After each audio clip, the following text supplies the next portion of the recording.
დობერმანი.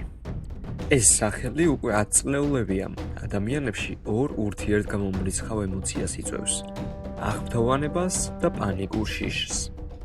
ზოგისთვის ის არის ელეგანტურობის ედალონი, ძაღლების სამყაროს ფერარი, სწრაფი, ძლიერი და უზომოდ ლამაზი.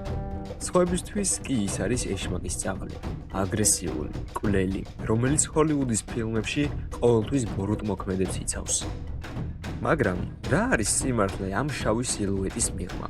იცოდით, რომ ეს ერთადერთი ჯიშია მსოფლიოში, რომელიც სპეციალურად ადამიანის დასაცავად გამოიყვანეს და არა ნადირობისთვის. იცოდით, რომ მისი შემქმნელი იყო ჩვეულებრივი საგადასახადო აგენტი, რომელსაც ფულის ტარების ეშინოდა. და თუ იცოდით, რომ გარეგნული სიმკაცრის მიღმა იმალება ძაღლი, რომელსაც პატრონის გარეშე სუნთქვაც კი არ შეუძლია. დღევანდელ ვიდეოში ჩვენ დავანგრევთ მითებს დობერმანზე. გავიგებთ, რატომ უცხვიდავენ მათ ყურებს, რა სასიკვდილო გენეტიკური დაავადება ემუქრებათ მათ და რაც მთავარია, შეძლებთ თუ არა თქვენ ამ მანქანის მართვას. გამოიწერეთ ტოპარხი, მოიმარაგეთ ჩაი ან ყავა და მოდი დავიწყოთ. ყველა ძაღლის ჯიშს აქვს დანიშნულება. ზოგი ცხვარს მწყემსავდა, ზოგი ფრინველზე ნადირობდა, ხოლო დობერმანი შეიქმნა იმისთვის, რომ თქვენთვის ეცოცხლა და თქვენთვისვე მომკვდარიყო. ყველაფერი დაიწყო 1890-იან წლებში, გერმანიის ქალაქ აპოლდაში. გაიცანით კარლ ფრიდრიხ ლუი დობერმანი. ის არ იყო კინოლოგი, ის იყო გადასახადების ამგრეფი. მაშინდელ გერმანიაში ფულის შეგროვება ძალიან საშიში საქმე იყო. ბანდიტები და გაბრაზებული მოქალაქეები ხშირად ესხმოდნენ თავს საგადასახადო აგენტებს. ლუის სჭირდებოდა დაცვა. მას უნდოდა ძაღლი, რომელიც იქნებოდა საკმარისად საშიში, რომ მტერი შეეშინებინა, მაგრამ საკმარისად ერთგული და ჭკვიანი, რომ პატრონს დამორჩილებოდა. ლუიმ გადაწყვიტა, გამოეყვანა იდეალური მცველი და აქ იწყება ნამდვილი გენეტიკური კოქტეილი. მან აიღო როტვეილერი ძალისა და სიმამაცისთვის, დაამატა გერმანული პინჩერი სისწრაფისთვის და ასევე შეუღრია შავი ტერიერი და გრეიჰაუნდი ესეც სისწრაფისთვის. და მან კი შედეგად მიიღო ძაღლი, რომელიც იყო უშიშარი, ელვისებურად სწრაფი და ფანატიკურად ერთგული. თავიდან მათ ჟანდარმის ძაღლებს ეძახდნენ, მაგრამ შემქმნელის გარდაცვალების შემდეგ ჯიშს ოფიციალურად ეწოდა დობერმან პინჩერი. ეს არის ერთ-ერთი იშვიათი შემთხვევა ისტორიაში, როცა ჯიშს თავისი შემქმნელის სახელი ჰქვია. შეხედეთ დობერმანს. ის სრულყოფილი ათლეტია.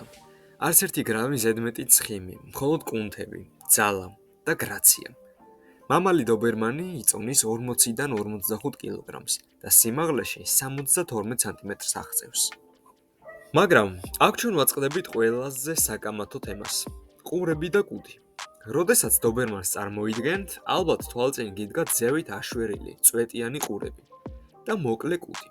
სინამდვილეში კი დობერმანები იბადებიან ჩამოყრილი, გრძელი ყურებით და გრძელი კუდით. მაშინ რატომ ვაჭრით? ისტორიულად ეს კეთდებოდა არა სილამაზისთვის, არამედ უსაფრთხოებისთვის. როდესაც დობერმანი მცველად მუშაობდა, გრძელი ყურები და კუდი იყო მისი სუსტი წერტილი. მტერს ან სხვა ცხოველს შეეძლო ყურში ჩაევლო და ძაღლი გაინეიტრალებინა. ამიტომ პატრონები მათ დაავადებისთანავე აჭრიდნენ. დღეს სიტუაცია შეიცვალა. ევროპის ბევრ ქვეყანაში ყურების და კუდის მოჭრა კანონით აიკრძალა, როგორც ცხოველთა წამება. ამიტომ სულ უფრო ხშირად ნახავთ ნეიტრალურ დობერმანებს, რომელსაც ყურები აწყვეტილი აქვთ, ნაცვლად იმისა, რომ მოაჭრან. ბევრი ამბობს, რომ ჩამოყრილი ყურებით ის კარგავს თავის საშიშ იერს და უფრო მეძებარს ემსგავსება. თქვენ რას ფიქრობთ, რომელი უფრო მოგწონთ, კოპირებული თუ ბუნებრივი? დაგვიწერეთ კომენტარებში. გადავიდეთ მთავარზე. მართლა ისეთი აგრესიულები არიან, როგორებიც ფილმებში? მოკლე პასუხია არა. გრძელი პასუხი კი უფრო საინტერესოა. დობერმანი არის ეგრეთ წოდებული წებო ძაღლი. თუ თქვენ აიყვანთ დობერმანს, დაივიწყეთ მარტოყოფნა. ის გამოყვებათ სამზარეულოში, სააბაზანოში, დაგიწვებათ ფეხებთან ტელევიზორის ყურებისას. მათ ფიზიკურად სჭირდებათ პატრონთან კონტაქტი. თუ დობერმანს ეზოში დააბამთ და ყურადღებას არ მიაქცევთ, ის ჭკუიდან შეიშლება, გახდება აგრესიული და დესტრუქციული. ისინი შედიან მსოფლიოს ყველაზე ჭკვიანი ძაღლების ტოპ 5-ში. ეს ნიშნავს, რომ ბრძანებებს წამებში ითვისებენ, მაგრამ ასევე ნიშნავს, რომ შეუძლიათ თქვენი მანიპულირება. რაც შეეხება აგრესიას, თანამედროვე დობერმანი ბევრად უფრო გაწონასწორებულია, ვიდრე 50 წლის წინანდელი. ის არ უკმენს სტუმარს უმიზეზოდ, მაგრამ არ შეცდეთ. ის მცველია. თუ ის ჩათვლის, რომ მის ოჯახს საფრთხე ემუქრება, ის არც კი დაფიქრდება ისე გადავა შეტევაზე. მნიშვნელოვანი გაფრთხილება. დობერმანებს განსაკუთრებით ხვადებს ხშირად აქვთ ეგრეთ წოდებული სქესის აგრესია. ისინი ძალიან რთულად ეგუებიან სხვა მამალ ძაღლებს იმავე ტერიტორიაზე. სამწუხაროდ, ამ შესანიშნავ ჯიშს აქვს ერთი დიდი ტრაგედია. ეს არის დაავადება, რომელიც დობერმანების თითქმის 50%-ს ემუქრება. მას ჰქვია DCM-ი, დილატაციური კარდიომიოპათია. მარტივად რომ ვთქვათ, ეს არის გულის დაავადება. როცა გული ზომაში იზრდება, კედლები უთხელდება და სისხლის გადატუმბოს ვეღარ ახერხებს. ყველაზე საშინელი ის არის, რომ ეს ხშირად უსიმპტომოდ მიმდინარეობს. სრულიად ჯანმრთელი ძაღლი შეიძლება უბრალოდ წაიქცეს სირბილის დროს და გარდაიცვალოს. სწორედ ამიტომ დობერმანის სიცოცხლის საშუალო ხანგრძლივობა 10-დან 13 წლამდეა, თუმცა ბევრი მათგანი 8-9 წლის ასაკში იღუპება გულის პრობლემებით. ასევე გავრცელებულია ვობლერის სინდრომი, ანუ ხერხემლის პრობლემა და სისხლის შედედების პრობლემები.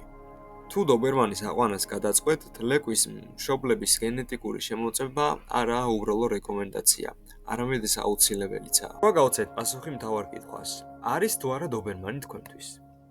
თუ ხართ ზარმაცი და გირჩევნიათ შაბათ-კვირა დივანზე გაატაროთ, თუ გსურთ ძაღლი, რომელსაც ეზოში დააბავთ და დღეში ერთხელ აჭმევთ, თუ არ გაქვთ გამოცდილება ძაღლის აღზრდაში და არ ხართ მკაცრი ლიდერი, მაშინ დობერმანი თქვენი კოშმარი გახდება.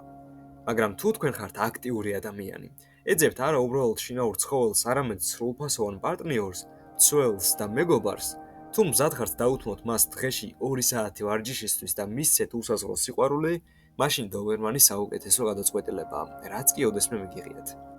ის არის ძაღლი, რომელიც თვალებში შემოგხედავთ და მიხვდება, რას გრძნობთ, სანამ თქვენ თვითონ გააცნობიერებთ. თუ მოგეწონათ ვიდეო და გსურთ მეტი გაიგოთ სერიოზულ ჯიშებზე, მაგალითად, კანე კორსოზე ან ბელგიურ მალინუაზე, აუცილებლად დაალაიქეთ და დაგვიწერეთ კომენტარებში. ეს იყო ტოპ არხი. მომავალ შეხვედრამდე.